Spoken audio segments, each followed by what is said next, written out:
Vou transmitir, Milton.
You are here, moving in our midst.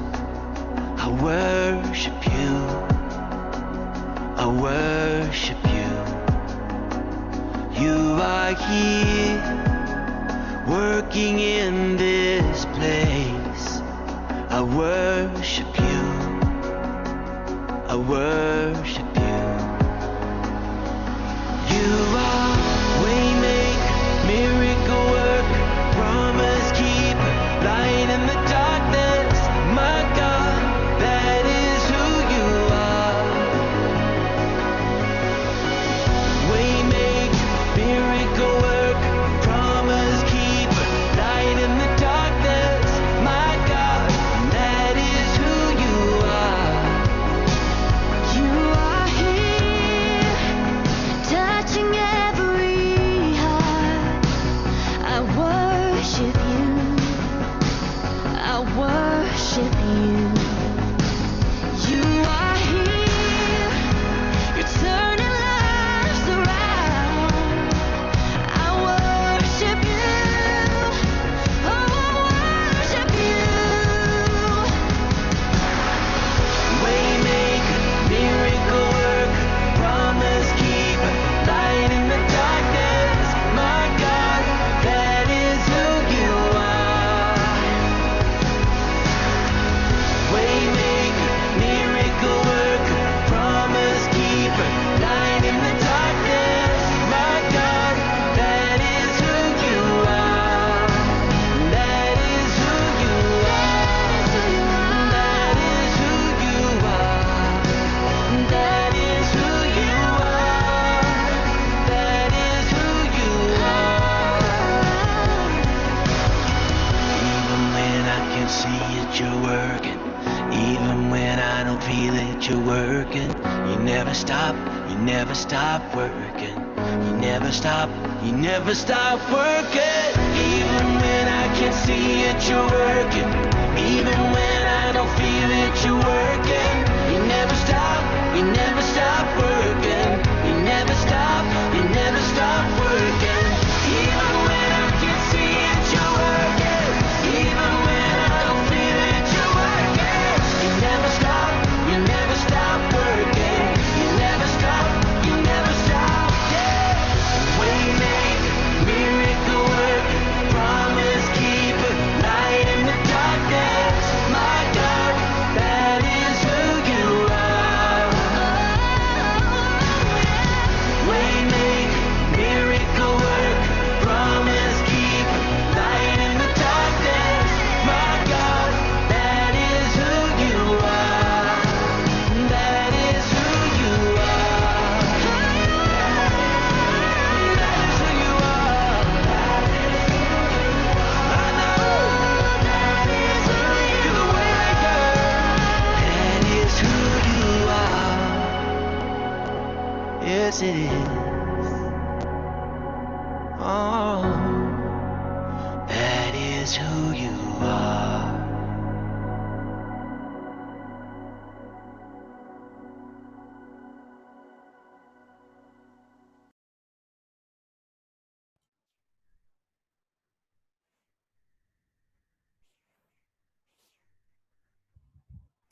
Então, dentro de momentos, vamos iniciar mais um culto online da Segunda Igreja Batista do Barreiro.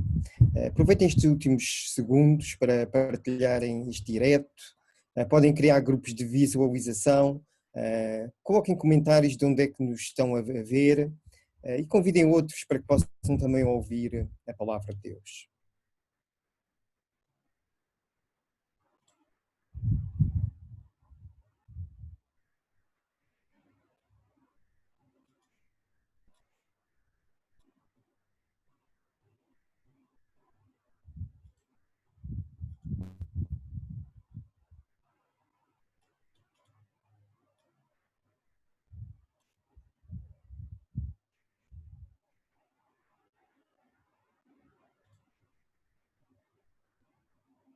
Então, mais uma vez, um bom dia a todos. Vamos iniciar mais um culto online da Segunda Igreja Batista do Barreiro. As nossas instalações estão situadas na rua Teresa Borges, número 24A, fica nas traseiras do shopping, a Via Europa, e cada domingo às 10h30 da manhã estamos aqui a transmitir uma mensagem da parte de Deus, uma mensagem de esperança para ti. Temos um anúncio no próximo domingo. Regressaremos aos cultos presenciais nas nossas instalações. Todos são bem-vindos, todos teremos o maior prazer em receber-vos para estarem connosco. Estamos a seguir todas as recomendações da Direção-Geral de Saúde e nesta página da nossa igreja podem encontrar um vídeo com o nosso plano de contingência para este tempo difícil que nós estamos a viver. Podem sentir-se com toda a segurança em visitar-nos. Temos todas as medidas e recomendações da DGS em prática a partir do próximo domingo. No entanto, vamos continuar a transmitir o nosso culto através desta página e também através do YouTube. Deus é amor. Ele ama-nos com um amor eterno e imutável. E a causa do seu amor não está em nós mesmos. O seu amor transcende todas as palavras humanas. Em certa altura, um poeta tentando descrever o amor de Deus, escreveu as seguintes palavras: ainda que todos os mares fossem tinta e todas as nuvens fossem papel, ainda que todas as árvores fossem penas e todos os homens que vivem no planeta fossem escritores, nem mesmo assim se poderia descrever o amor de Deus. A Bíblia diz que Deus amou o mundo de tal maneira que deu o seu único filho para que todo aquele que nele crê não morra, mas tenha a vida eterna. No Evangelho de Lucas, em Lucas capítulo 15, encontramos aqui um capítulo que é chamado o capítulo das Escrituras dos Perdidos e Achados. E neste capítulo, Jesus contou três histórias que retratam o grande amor de Deus. Com estas três histórias, Jesus queria destacar três aspectos acerca do amor de Deus. Em primeiro lugar, o amor que procura. O amor que procura. Deus é representado pelo pastor que procura a ovelha perdida, pela mulher que diligentemente procura a moeda perdida e por aquele pai que corre para abraçar o seu filho e beijá-lo quando ele retorna ao lar. O amor de Deus é incansável no propósito de buscar o perdido. Ele não abre mão do direito que tem de nos ter para si. Deus não abre nem abdica do direito que tem de nos conquistar com o seu amor. Deus ama-nos, mesmo quando nós não devotamos qualquer amor para com Ele. Ele veio buscar e salvar aquele que se havia perdido. O seu amor é incondicional.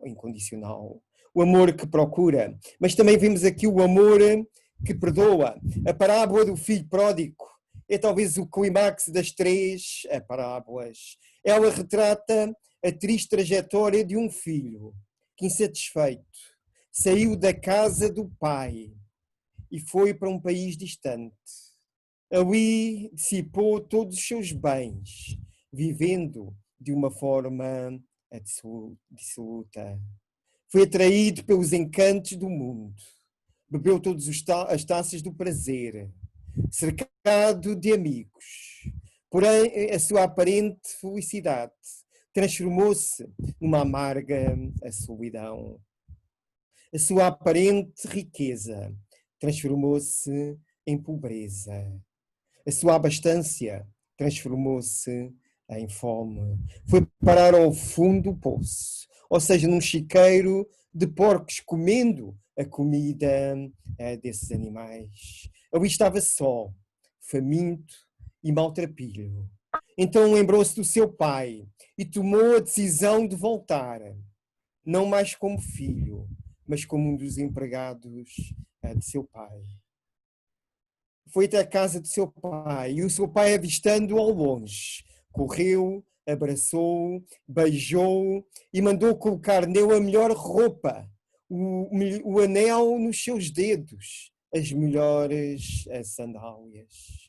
O pai perdoou e restaurou este relacionamento, dando-lhe a dignidade de filho. E é assim o amor de Deus por nós. Ele perdoa-nos, restaura-nos, perdoa de uma forma incondicional. Deus apaga as nossas transgressões e desfaz os nossos pecados, como a neblina da manhã. Ele lança os nossos pecados nas profundezas do mar e nos recebe de volta como filhos amados.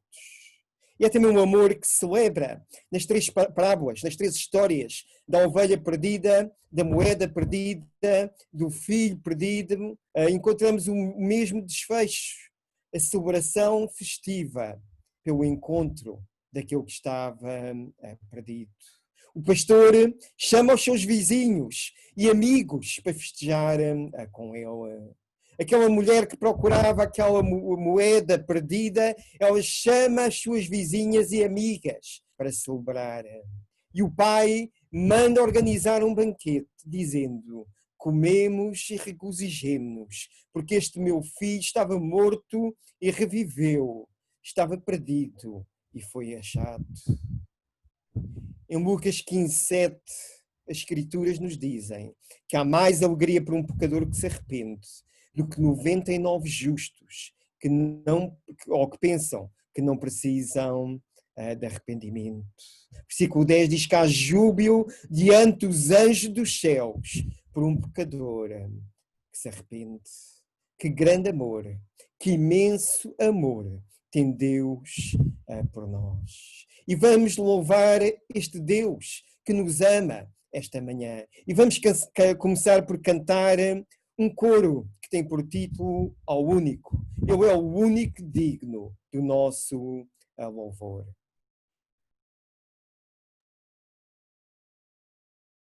Thank you.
Esta manhã vamos ler o Salmo 126. Salmo 126, este salmo está incluído naquele grupo de salmos que são chamados os salmos de romagem, quando o povo ia celebrar as festas a Jerusalém. Salmo 126 diz: quando o Senhor restaurou a sorte de Sião, ficámos como quem sonha. Então a nossa boca se encheu de riso e a nossa língua de júbilo. Então, entre as nações se dizia: grandes coisas o Senhor tem feito por eles. Com efeito, grandes coisas fez o Senhor por nós, por isso estamos alegres. Restaura, Senhor, a nossa sorte, como as torrentes no Negueb. Os que semeiam com lágrimas, com júbilo a ceifarão. Quem sai andando e chorando, enquanto semeia, voltará com júbilo, trazendo os seus feixes. Este Salmo 126 descreve a vida do povo de Deus em três perspectivas: o passado, o presente e o futuro. Temos o passado nos versículos 1 a 3, o presente no versículo 4 e o futuro nos versículos 5 e 6. Ao olharem para o passado, eles exultavam pelo livramento que eles tinham tido do cativeiro. Olhavam realmente para o presente no versículo 4 e viam-se áridos como o deserto do Negueb.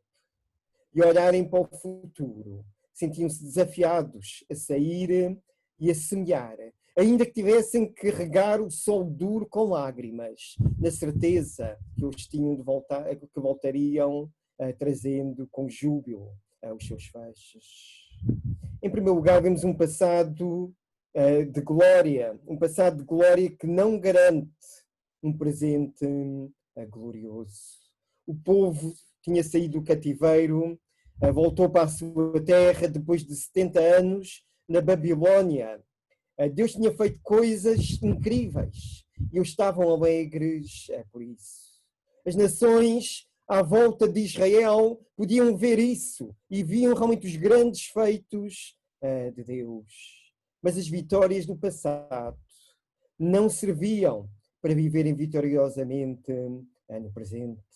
O povo precisava de restauração. Eles estavam áridos como o deserto. Precisamos realmente andar com Deus nos dias de hoje. As vitórias do passado devem apenas encorajar-nos para aquilo que Deus quer fazer na nossa vida, no tempo presente. Não podemos ficar agarrados ao passado. Precisamos olhar para o presente e aproveitar as oportunidades que Deus está a dar. Em segundo lugar, neste salmo, a sequidão de hoje não é motivo de desânimo, mas de clamor a Deus. Olharem para o presente, ao verem realmente o deserto instalado na vida, eles não ficaram rendidos à nostalgia doentia. Ao verem realmente estes momentos difíceis, eles não cobraram ânimo, mas clamaram realmente a Deus por restauração.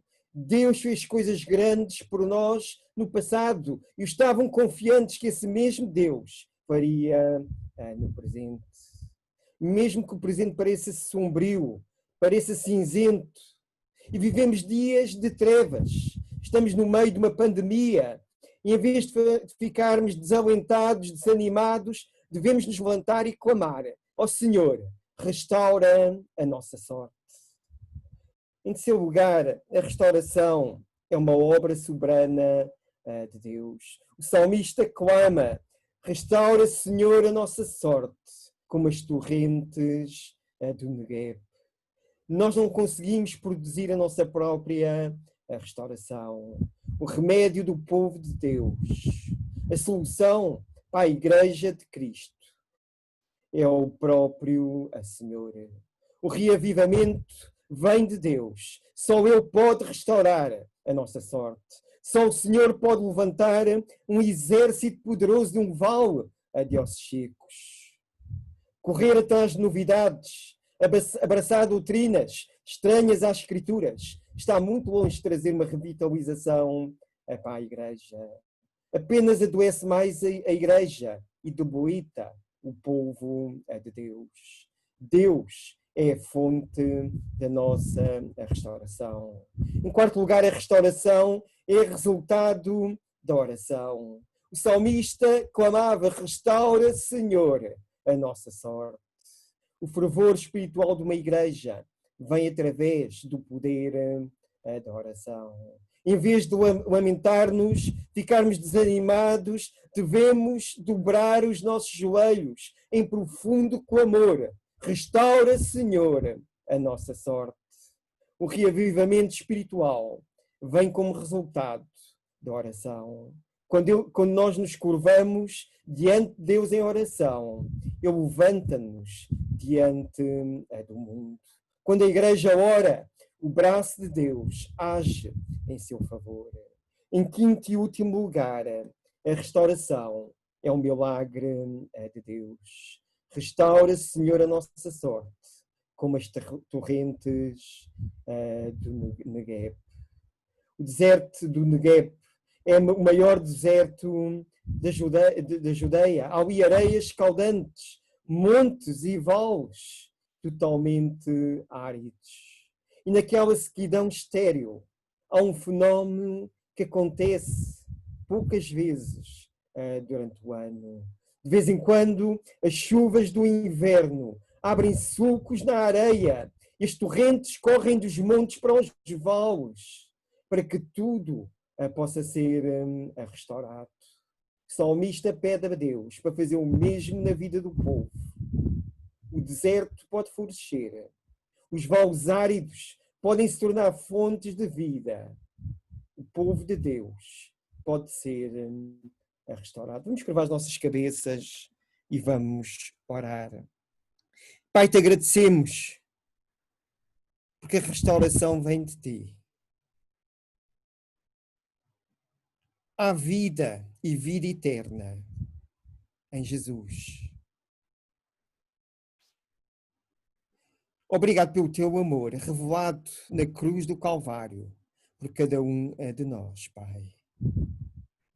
Obrigado porque todos aqueles que têm crido no teu nome têm recebido a vida eterna. Aquela vida que Jesus prometeu, uma vida em abundância. Esta manhã, se há alguém a ouvir-nos e não tem a certeza do céu, não tem ainda esta vida abundante que Jesus quer dar, pois mesmo possa olhar para aquela cruz, pedir perdão pelos seus pecados e entender o amor de Deus revelado ali, na cruz do Calvário, por cada um de nós. Fala aos nossos corações esta manhã. Traz salvação, traz restauração ao teu povo, reaviva a tua igreja. Pedimos isto em nome de Jesus. Amém. Vamos cantar mais um coro. Este coro tem como título Em Cristo Só. Somente em Cristo podemos encontrar salvação, esperança e perdão dos pecados.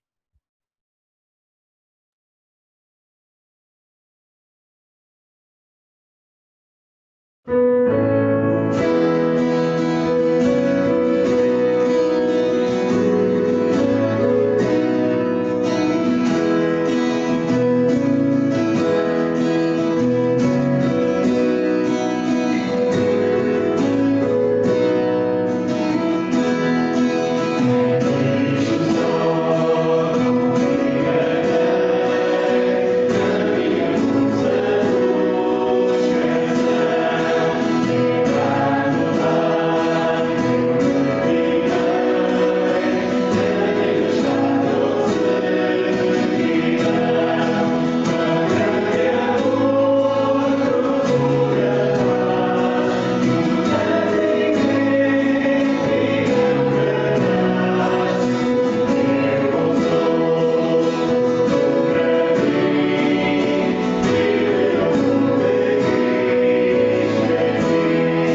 Esta manhã vamos ouvir a palavra de Deus, que vai ser trazida pelo pastor Wesley Alencar. Vamos ter os ouvidos atentos e vamos escutar aquilo que Deus tem para nós esta manhã.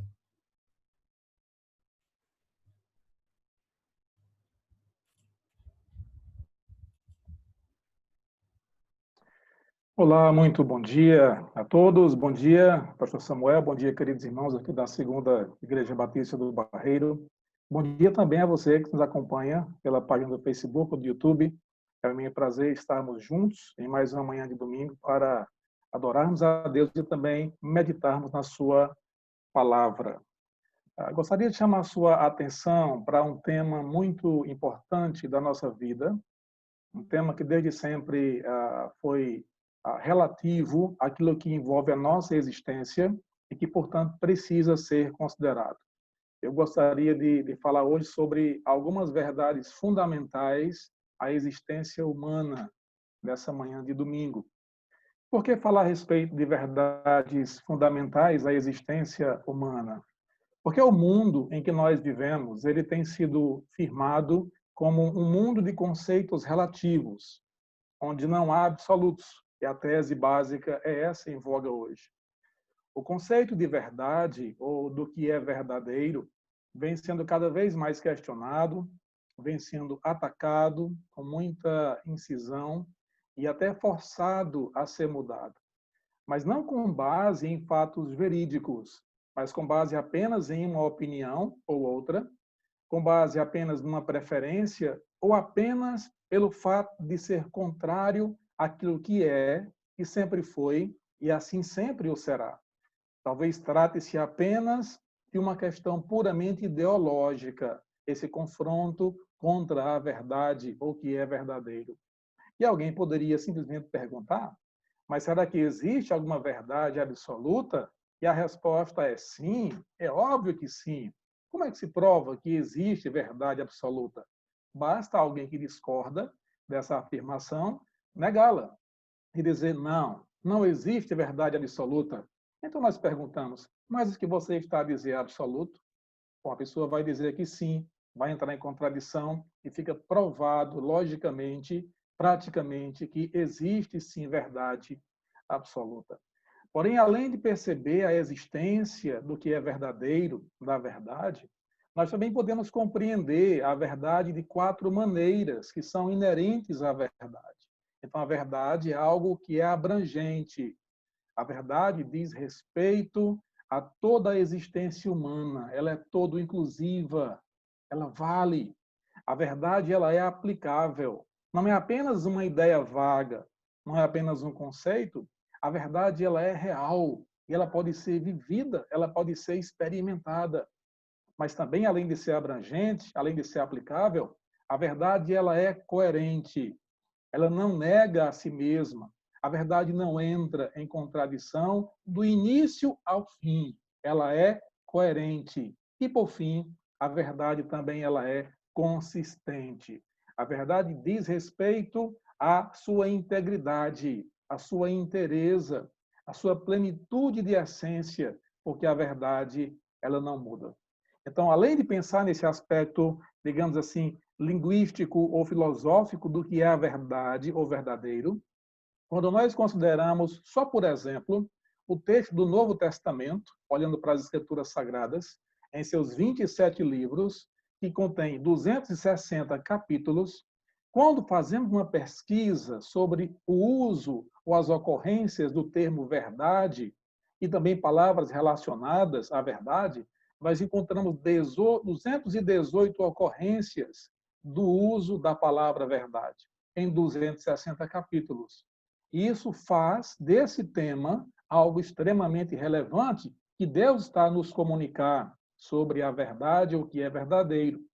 Olhando, por exemplo, o Evangelho de João, que é o texto que nós vamos citar nessa manhã, que tem apenas 21 capítulos.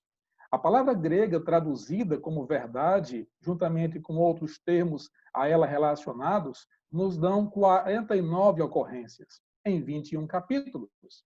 Mas hoje pela manhã, do Evangelho de João, eu gostaria de observar consigo o capítulo 17 de João e perceber como é que o próprio Senhor Jesus, nesse capítulo em que está registrado, não é, a sua oração sacerdotal, uma oração de intercessão a Deus em favor de outras pessoas, como Jesus faz uso dessa expressão sendo verdade ou verdadeiro. Então, eu convido você a considerar comigo o Evangelho de João, capítulo 17. Nós não vamos ler os 26 versículos desse capítulo, mas vamos ler apenas alguns textos selecionados, onde Jesus cita e ele aplica esse termo verdade ou verdadeiro para ser a base do nosso estudo nessa manhã sobre esse tema. Diz bem assim, João capítulo 17, versículos 1 a 3, inicialmente. Tendo Jesus falado estas coisas, levantou os olhos ao céu e disse: Pai, é chegada a hora. Glorifica a teu Filho, para que o Filho te glorifique a ti. Assim como lhe conferiste a autoridade sobre a terra e a carne, a fim de que ele conceda a vida eterna a todos os que lhe deste. E a vida eterna é esta, que te conheçam a ti, o único Deus verdadeiro, e a Jesus Cristo, a quem enviaste. E vem o versículo 17, que é um versículo central desse capítulo de João. Santifica-os na verdade. A tua palavra é a verdade. Verso 19. E a favor deles eu me santifico a mim mesmo, para que eles também sejam santificados na verdade. Não rogo somente por estes, mas também por aqueles que vierem a crer em mim por intermédio da sua palavra. Então, quando nós concentramos a nossa atenção a estudar o texto sagrado do Evangelho de João, nós percebemos que a palavra traduzida por verdade, literalmente verdade, ela ocorre 13 vezes nesse Evangelho, sendo que 3 vezes aqui no capítulo 17, como nós lemos versos 17 e 19. E verdade, de acordo com o texto sagrado de João, literalmente significa aquilo que está de acordo com os fatos, aquilo que é realidade, aquilo que é certo, aquilo que é exato, sem qualquer margem de erro. O texto aplicado à pessoa de Deus por Jesus no começo da sua oração, no versículo 3, que é verdadeiro, aparece 8 vezes no Evangelho de João, uma das quais aqui, na oração sacerdotal de Jesus. E quando diz verdadeiro, estamos a entender aquilo que é o oposto ao que é fictício, é o oposto ao que é uma imitação, é o oposto ao que é imaginário, oposto ao que é simulado, ao que é pretendido, ao que é imperfeito, frágil e incerto. Noutras palavras, o significado de verdadeiro é aquilo que é real, é aquilo que é genuíno, que é sincero e é verídico.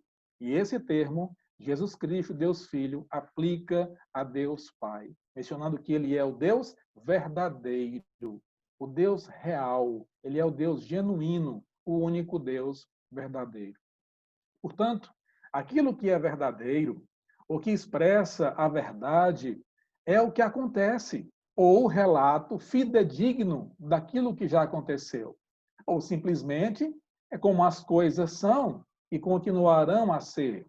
O que nos faz concluir que é impossível fugir à verdade. Ninguém vai conseguir fugir da verdade, porque ela é inabalável, porque a verdade ela é absoluta na sua própria essência.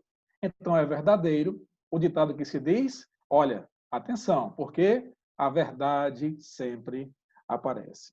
Então, olhando todo esse significado do que é a verdade ou o que é verdadeiro, e especialmente pelo uso que Jesus faz ao citar essas palavras com propósito aqui em sua oração sacerdotal, eu gostaria de abordar dentro desse tema do que é a verdade e que Jesus considera muito relevante em sua oração de intercessão, dizer para você que me ouve nessa manhã que a verdade, ela é fundamental à existência humana. A verdade, ela é fundamental à existência humana. E no que toca à nossa existência, isso inclui a todos nós, seres humanos, eu gostaria de mencionar, portanto, 3 verdades fundamentais à nossa existência humana. A primeira delas é a brevidade da vida. Nós vamos considerar algo sobre a brevidade da vida. Em segundo lugar, considerar a realidade da morte. É preciso considerar essa verdade de que a morte ela é real. E, para terminar, nós falaremos sobre a necessidade da salvação. A salvação eterna, ela é totalmente necessária a nós, seres humanos. E Deus nos deu resposta verdadeira para isso.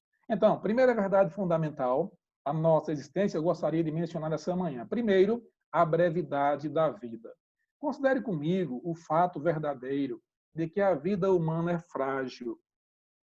O salmista Davi, no Salmo 39, e eu quero citar o versículo 4, no Salmo 39, o rei Davi, ele faz essa oração ao Senhor, dizendo assim: dá-me a conhecer, Senhor, o meu fim, e qual é a soma dos meus dias, para que eu reconheça a minha fragilidade. Então, o rei Davi tem aqui na sua mente a seguinte consideração: a minha vida é frágil, ela é breve, e ele clama a Deus, não é? Que o Senhor lhe dê a conhecer a soma dos seus dias. Ele está interessado em quanto tempo ele tem de vida, qual é o prazo da sua vida terrena, porque há muito que fazer, há muito que ser realizado, há muito que ser aproveitado desse tempo de vida, porque a vida humana é frágil. Também percebemos a afirmação verdadeira de que a vida humana ela é incerta. Lendo o Novo Testamento, a carta do apóstolo Tiago, capítulo 4, verso 14, ele pondera e diz: vós não sabeis o que sucederá amanhã. O que é a vossa vida? Sois apenas como neblina que aparece por um instante e logo se dissipa. Nós não sabemos o que sucederá amanhã. De fato, nós não sabemos nem o que sucederá ainda hoje, no final desse dia. É incerto, porque para nós é desconhecido. Isso revela a nossa fragilidade da vida humana. Mostra quem nós somos. Aponta para que, de fato, aquilo que nós representamos. Temos uma vida breve, uma vida frágil, uma vida incerta. Não sabemos o que acontecerá daqui a pouco, num futuro breve, e nem também a longo prazo. Mas ainda disso, também aprendemos com a palavra de Deus que a vida humana ela é limitada. A vida humana é limitada. Voltando para o Salmo 39, ainda na oração do rei Davi, versículo 5, ele disse ao Senhor nessa oração: deste aos meus dias o comprimento de alguns palmos. A tua presença, o prazo da minha vida é nada. Na verdade, todo homem, por mais firme que esteja, ele é pura vaidade. Ou seja, a vida humana, ela é limitada. Quando se compara com a eternidade de Deus, com a grandeza de Deus, o poder de Deus, o ser humano é tido como nada.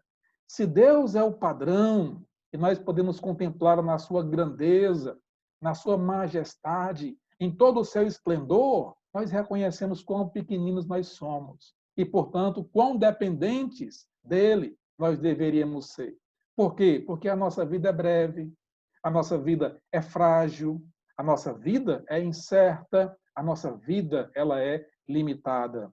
E ainda para encerrar esse ponto, temos de considerar a verdade de que a vida humana ela é mortal. A vida humana, essa vida terrena que nós temos aqui, ela é mortal, ela é finita. Voltando para outro salmo, escrito pelo rei Davi, Salmo 89, eu quero citar para você os versículos 46 e 47 do Salmo 89. A pergunta que agora o salmista faz é: até quando, Senhor, Até quando? Esconder-te-ás para sempre? Arderá a tua ira como fogo? Lembra-te de como é breve a minha existência. Então responde-me logo. Permite ver o teu agir, porque é breve a minha existência. Pois criarias em vão todos os filhos dos homens? Aí ele pergunta: que homem há que viva e não veja a morte? Ou que livre a sua alma das garras do sepulcro? Então, a Salomão nos diz que é melhor nós andarmos num velório do que numa casa onde há festejos. E a razão disso é porque num velório nós percebemos aquilo que é a humanidade. Porque o fato terrível e abrasador da morte física é chocante, é algo com o qual nós nunca nos acostumaremos, porque a morte nos mostra quem nós somos. E se nós visitamos um cemitério, nós percebemos qual é a certeza garantida que é reservada para cada pessoa que vive, que a cada dia está a morrer, porque a vida humana ela é mortal. Então, considere nessa manhã comigo essa verdade fundamental, que é a brevidade da vida. O tempo está a escorrer, digamos assim, por entre os nossos dedos. E o que nós temos feito da nossa vida?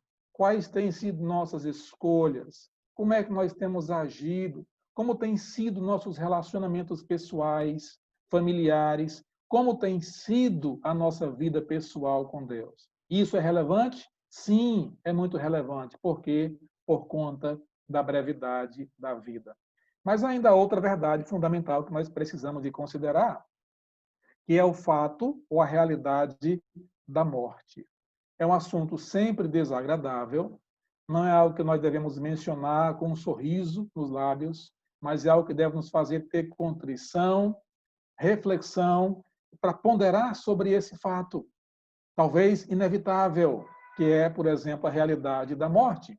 Eu quero falar sobre a morte física, sobre como a morte física entra na história humana. E a palavra de Deus tem resposta a todas essas perguntas. Então, nós podemos citar o que aconteceu em Gênesis, capítulo 2, versos 16 e 17, quando o Senhor Deus declara essa verdade para o homem criado por ele, a sua imagem e semelhança, para que pudesse se relacionar com Deus e corresponder ao relacionamento estabelecido por Deus. Gênesis 2:16 diz: E o Senhor Deus lhes deu esta ordem: e toda árvore do jardim comerás livremente. Isso incluía toda árvore boa, que dava fruto para alimento do corpo físico. Isso incluía a árvore que dava o fruto da vida, que também lá estava no meio do jardim. O homem podia comer livremente. Ele tinha livre acesso, liberdade, autorização dada por Deus para usufruir daquilo que Deus havia criado para ele mesmo, para o homem.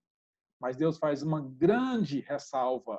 Mas da árvore do conhecimento do bem e do mal não comerás. E aqui está o primeiro não de Deus para o homem. Da árvore do conhecimento do bem e do mal não comerás, porque no dia em que dela comeres, certamente comerás. A ideia aqui não é uma ideia eufemística, que aquela árvore era uma árvore que tinha veneno, alguma substância tóxica que poderia levar o homem a ficar fragilizado, adoentado e vinha a convalescer até morrer fisicamente. Não é isso que o texto bíblico comunica. A expressão que diz certamente morrerás, literalmente significa certamente serás punido com a morte, serás conduzido até a morte. Você sofrerá a penalidade da morte. Isso é um ato disciplinar de Deus, com base na sua justiça, na sua santidade, porque Deus disse ao homem: não comerás. Era uma prova de obediência e de fé. Era uma prova de fidelidade a Deus, que se não fosse cumprida, teria consequência, e a consequência seria a penalidade da morte, o que incluía morte física também, e também a separação da presença e da comunhão de Deus, que é morte espiritual. Então, a realidade da morte tem acompanhado o ser humano desde esse evento. lá registrado em Gênesis 2. Olha como o apóstolo Paulo menciona isso em Romanos 5 e 12. Portanto, assim como por um só homem entrou o pecado no mundo, e pelo pecado a morte, assim também a morte passou a todos os homens, porque todos pecaram.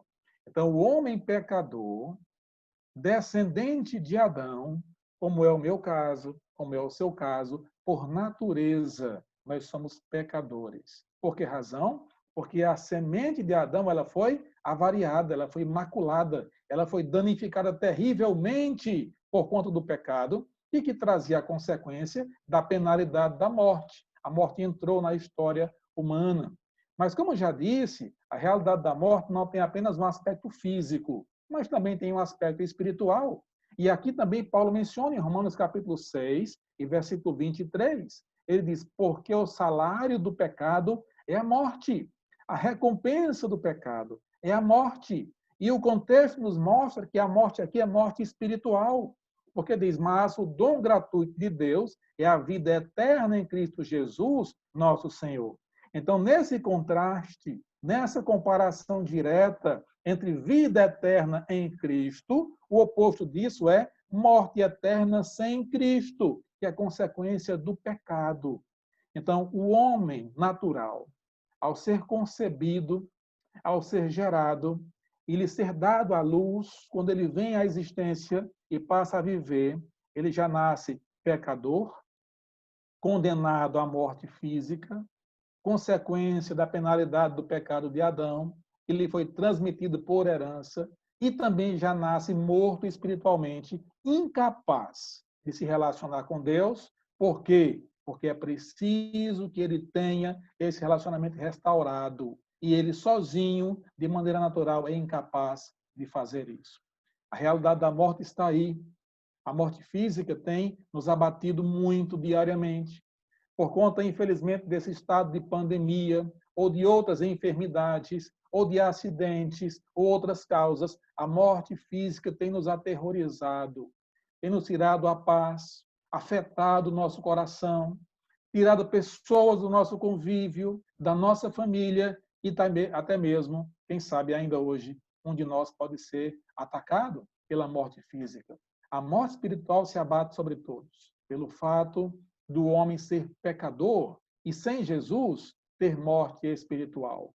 Ainda lendo Efésios 2, 1 a 3, nós lemos assim, Paulo mencionando sobre Jesus Cristo, ele vos deu vida, estando vós mortos nos vossos delitos e pecados, nos quais andastes outrora, segundo o curso desse mundo, segundo o príncipe da potestade do ar, do espírito que agora atua nos filhos da desobediência, entre os quais também todos nós andamos outrora, segundo as inclinações da nossa carne, fazendo a vontade da carne e dos pensamentos, e éramos, por natureza, filhos da ira, como também os demais. Quando Paulo fala do seu passado sem Cristo, e daqueles crentes lá em Éfeso, também falando do seu passado sem Cristo, ele classifica a todos como sendo filhos da ira.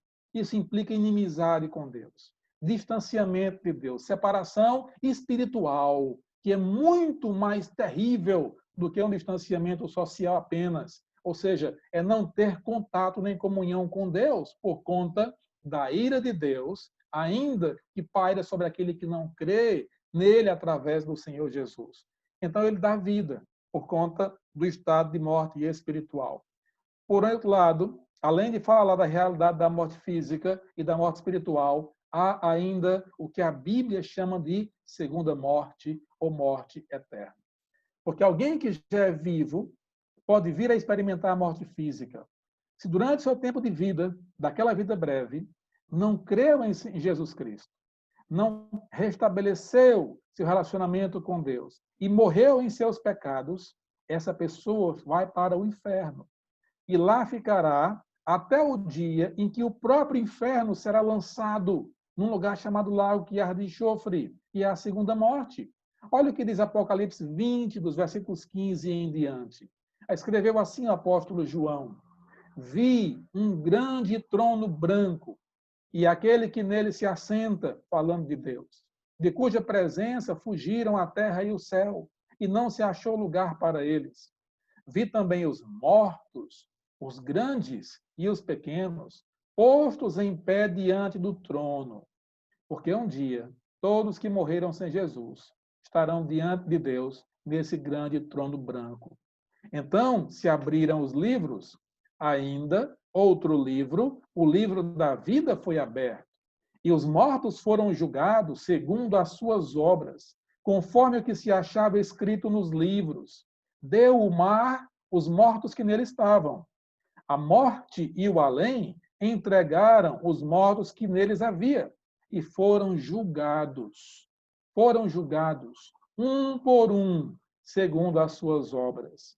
Então, a morte e o inferno foram lançados para dentro do lago de fogo. Esta é a segunda morte, o lago de fogo. E se alguém não foi achado inscrito no livro da vida, esse foi lançado para dentro do lago de fogo. Percebe a importância, a relevância desse fato, dessa verdade fundamental à existência humana, que é a realidade da morte?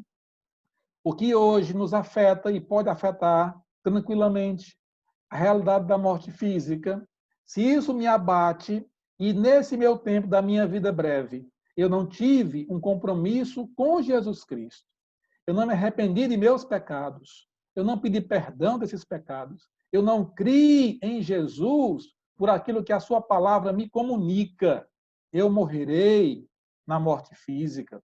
E por ser morto espiritualmente, separado da comunhão com Deus, um dia eu serei um desses aqui do grande trono branco, que serei julgado por minhas más obras. E esse julgamento é apenas para condenação. E como meu nome não vai estar no livro da vida, eu serei lançado no lago de fogo, que é a segunda morte, é a morte eterna. É o juízo terrível de Deus. É a plena manifestação e justa manifestação da ira santa de Deus contra o pecado e contra os pecadores que não foram salvos, que não se arrependeram e que não se converteram dos seus maus caminhos. A verdade, ela é fundamental à existência humana. A brevidade da vida, ela é uma verdade fundamental.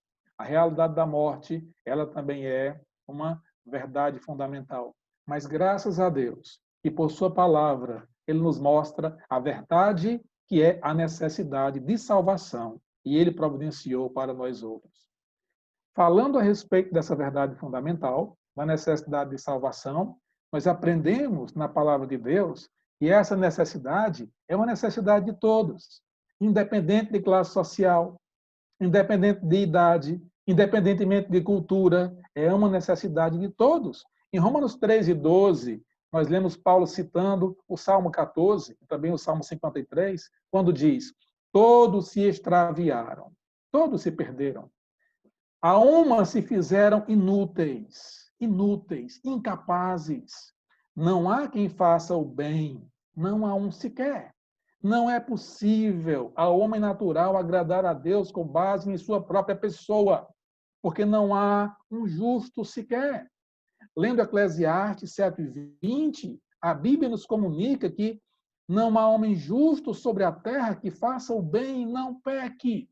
As nossas obras sem Jesus são más, são contaminadas por nosso egoísmo, por nosso interesse, nossa mesquinharia, por querer tirar vantagem indevidamente. Aquilo que procede do nosso coração é mal, como já temos falado aqui. Então é preciso socorro, é preciso salvação. Essa necessidade que é comum a todo ser humano é uma necessidade real. O profeta Ezequiel, no capítulo 18, versículo 4, diz: eis que todas as almas são minhas, palavras do Senhor. Como a alma do Pai, também a alma do Filho é minha. E assim termina o Senhor essa frase: a alma que pecar, essa morrerá. Não há aqui base para a doutrina errada da aniquilação da alma. Não. A alma, ela é um ente indestrutível. Deus criou. A grande questão é onde a alma passará toda a eternidade. E só há duas possibilidades. Ou na presença de Deus, nos céus, com todos os salvos, a quem Deus quis agraciar com a salvação, ou no lago de fogo, que é a segunda morte, é a separação eterna de Deus. Percebe? Mas não há base bíblica, não há verdade que sustente a alegação de que a existência da alma tem um ponto final. Não. A alma ela é criada por Deus. E a partir dali ela tem um prazo eterno. Mas onde passará a sua alma na eternidade? Porque a alma que pecar, essa morrerá, então ela ficará separada espiritualmente de Deus. A necessidade que é de todos é uma necessidade real. Lembra que o Senhor disse ao primeiro homem, a Adão, se me desobedecer, certamente morrerás. Serás punido com a penalidade da morte, morte física e também morte espiritual. Então, isso faz da necessidade de salvação algo urgente. Isso torna a necessidade gritante. E foi isso que Jesus explicou para um homem que era um doutor da lei, para um homem chamado Nicodemos, João capítulo 3 e versículo 3. Jesus disse, em verdade te digo, se alguém não nascer de novo, não pode ver o reino de Deus. Se alguém não nascer de novo, certamente verá o lago de fogo, onde se manifesta a ira plena, santa, justa e eterna de Deus, mas não verá as benesses do reino celestial. Então o Senhor completou no versículo 7 de João 3. Não te admires de eu te dizer, importa-vos nascer de novo. Deus tem nos mostrado por sua palavra como a nossa vida é breve.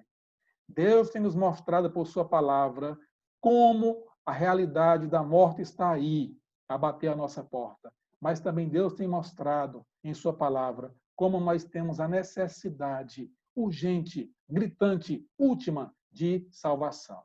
E eu quero encerrar nessa manhã fazendo duas observações finais e também trazendo para a nossa reflexão duas questões. Primeira observação. Por conta dos seus pecados, o homem que vive separado de Deus por seus pecados e em Deus não crê, temos visto que esse homem está morto espiritualmente, porque o salário do pecado é a morte. Esse homem, desde o seu nascimento, está condenado a enfrentar a morte física todos os dias. Porque assim como por um só homem entrou o pecado no mundo, e pelo pecado a morte, assim a morte passou a todos os homens, porque todos pecaram. Então, nessa perspectiva bíblica, na verdade que a palavra comunica, nós começamos a morrer quando nós nascemos. Isso não é um paradoxo, é uma verdade fundamental à nossa existência. E talvez um dia, esse homem que morre no dia a dia, pouco a pouco, ele vai ser condenado à morte eterna. Apocalipse 21:8 nos lembra: quanto, porém, aos covardes, aos incrédulos, aos abomináveis, aos assassinos, aos impuros, aos feiticeiros, aos idólatras e a todos os mentirosos, a parte que lhes cabe será no lago que arde com fogo e enxofre, a saber, a segunda morte.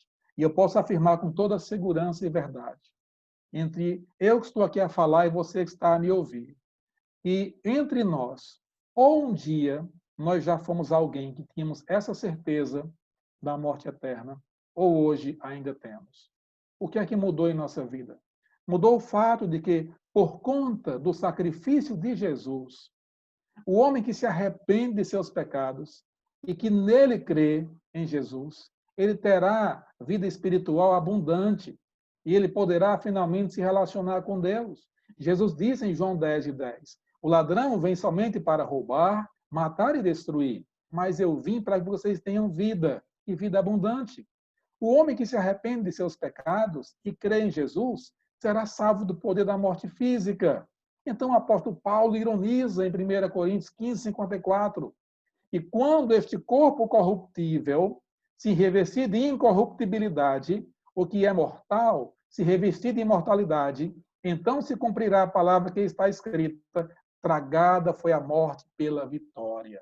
Então, o homem será salvo do poder da morte física, mas também o homem será salvo do poder da morte eterna, porque ele se arrependeu de seus pecados e ele depositou sua fé em Jesus Cristo. Apocalipse 20, versículo 6, bem-aventurado e santo é aquele que tem parte na primeira ressurreição. Sobre estes, a segunda morte não tem autoridade. Pelo contrário, serão sacerdotes de Deus e de Cristo e reinarão com ele 1000 anos. Duas perguntas finais para você refletir. Por que estamos a falar sobre estas verdades fundamentais nessa manhã? Porque Jesus Cristo orou por isso, não é? João capítulo 17, verso 17, lembre, santifica-os na verdade. A tua palavra é a verdade. Jesus pediu a Deus Pai. Assim como tu me enviaste ao mundo, também eu os envio ao mundo. E a favor deles eu me santifico a mim mesmo, para que eles também sejam santificados na verdade. Disse Jesus, não rogo somente por estes, aqueles primeiros discípulos, mas também por aqueles que vieram a crer em mim por intermédio da sua palavra, a fim de que todos sejam um. E como és tu, ó Pai, em mim e eu em ti, também sejam eles em nós, para que o mundo creia que tu me enviastes. Então é por isso que nós falamos das verdades fundamentais da existência humana, porque Jesus orou por isso. Nós somos hoje agraciados pela oração de Jesus. E também você pode sê-lo, você que está nos ouvindo nessa manhã. Então vem a segunda pergunta. Agora que você já conheceu essas três verdades fundamentais à existência humana, a brevidade da vida, a realidade da morte e a necessidade de salvação eterna, o que você fará com essas verdades fundamentais? Qual vai ser a sua resposta a Deus? Qual vai ser a sua atitude? Jesus confrontou uma certa mulher samaritana, certa vez, e lhe apresentou verdades fundamentais à sua vida. E como aquela mulher respondeu e reagiu a Jesus? João capítulo 4, eu posso citar verso 39. Através daquela mulher, muitos samaritanos daquela cidade creram nele, em Jesus. Em virtude do testemunho da mulher que anunciara, ele me disse tudo quanto tenho feito. Vindo, pois, os samaritanos ter com Jesus, pediam-lhe que permanecesse com eles, e ficou ali 2 dias. Muitos outros creram nele, por causa da sua palavra, e diziam à mulher, já agora não é pelo fato que disseste que nós cremos, mas porque nós mesmos temos ouvido e sabemos que este Jesus é verdadeiramente o Salvador do mundo. Assim essas pessoas reagiram às verdades fundamentais. Saiba você que nos escuta nessa manhã, que o próprio Jesus disse, em verdade vos digo, quem crê em mim tem a vida eterna. Jesus disse, se vós permanecerdes na minha palavra, sois verdadeiramente os meus discípulos, e conhecereis a verdade, e a verdade vos libertará.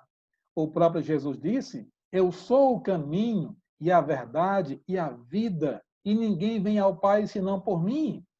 O próprio Jesus disse, eu sou a ressurreição e a vida, quem crê em mim, ainda que morra, viverá. E todo que vive e crê em mim, não morrerá eternamente. Crês isto? Essa é a pergunta final que Jesus faz para você nessa manhã. E eu lhe pergunto, você já acredita no que Jesus disse? A palavra do Senhor Jesus já entra pelos seus ouvidos, atinge o seu coração e desperta em você uma fé tal que você pode confiar nele, pedir perdão de seus pecados, confessá-lo como seu Salvador, como seu Senhor. Esta é a verdade fundamental que Deus espera que você responda a Ele. Que Deus continue a abençoá-los. Muito obrigado por sua atenção e que a verdade fundamental da palavra de Deus seja algo real na sua vida, como pela graça de Deus já tem sido para nós também. Muito obrigado. Que Deus abençoe. Tenha um bom resto de dia. Vamos então orar esta manhã. Te agradecemos, ó Deus, pela tua palavra. Te agradecemos porque tu és a verdade. Tu és o único caminho que nos pode levar aos céus, Pai. Esta manhã tu conheces o coração de todos aqueles que estavam a escutar a tua voz. E se há alguém que não conhece ainda a verdade que é Jesus, se há alguém que ainda não tem a certeza da vida eterna, que hoje mesmo possa vir a Jesus, possa receber o perdão dos seus pecados, possa receber a vida eterna que só há em ti, ó Pai. Que hoje mesmo tu possas abrir a sua mente para que possa entender onde está a verdade. E a verdade és tu. Pedimos por isto, em nome de Jesus. Amém. Vamos cantar o último coro esta manhã. O coro tem como título Vem um dia de fulgor, o dia em que nós vamos estar com Jesus, o nosso Salvador, que ascendeu aos céus para realmente guardar-nos e preparar-nos um lugar juntamente com Ele.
Em certa altura do ministério de Jesus, Tomé dirigiu-se ao mestre e aí perguntou: Senhor, não sabemos para onde vais.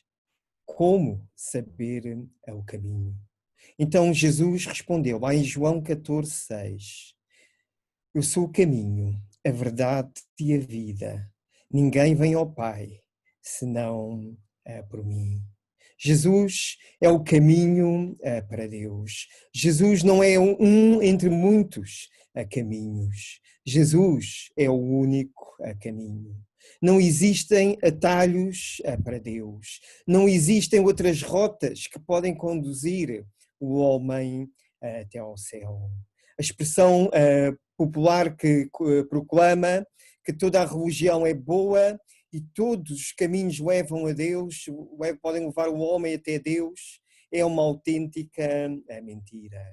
A Bíblia diz que há caminhos que ao homem parecem direitos, mas o seu fim são caminhos de morte.